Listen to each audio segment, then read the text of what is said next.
សម្ដីមាសដែលខ្ញុំតែងតែចងចាំហើយយកពិចារណារហូតមកគឺបានពីសម្ដីលោក Albert Einstein បាទគាត់ជាអ្នកប្រាជ្ញល្បីល្បាញក្នុងសកលលោកបាននិយាយថា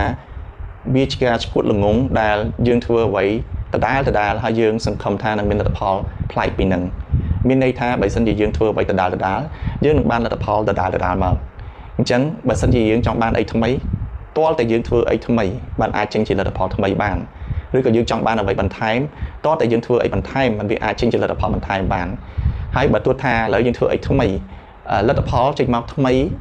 វាអាចល្អជាងមុនវាអាចអាក្រក់ជាងមុនប៉ុន្តែវាធានាថាជាលទ្ធផលថ្មី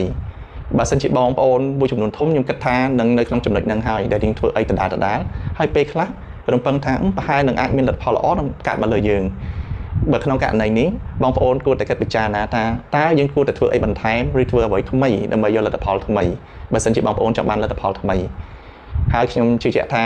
សម្ដីនេះបើបងប្អូនយកទៅពិចារណាក្នុងប្រហែលខែទៅមុខទៀតប្រហែលជាខ្ញុំជឿថា fan ខ្ញុំមួយចំនួននឹងធ្វើអ្វីថ្មីហើយនឹងបានលទ្ធផលថ្មីអ្នកខ្លះទៅបានល្អទៅអ្នកខ្លះទៅមិនទាន់ជួបនៅលទ្ធផលល្អទៅប៉ុន្តែនឹងជាអ្វីដែលខ្លួនឯងជំរុញខ្លួនឯងទៅធ្វើអីដែលថ្មីហើយអាចជាចំណុចមួយដែលទាញឲ្យបងប្អូនទៅជារីកចម្រើនជាងមុនបាទបើដូចជាខ្ញុំជាដើមគឺខ្ញុំជាធ្វើអ្វីថ្មីដើម្បីមានការរីកចម្រើនដើម្បីមានការផ្លាស់ប្ដូរឲ្យប្រសើរឡើងអញ្ចឹងបងប្អូនអរគ្នាបើសិនជាបងប្អូននៅក្នុងចំណុចនេះកំពុងតែធ្វើអ្វីដដែលបងប្អូនជួយ comment មើលបាទហើយនឹងមានផែនការអត់នឹងថាធ្វើអីដែលថ្មីឬធ្វើអីបន្ថែមដើម្បីទទួលលទ្ធផលបន្ថែមនិងលទ្ធផលថ្មីហើយបើសិនជាបងប្អូនចូលចិត្តនៅវីដេអូនេះសូមចែកម្លែកវីដេអូនេះចែកម្លែកសម្ដីមាសនេះទៅកាន់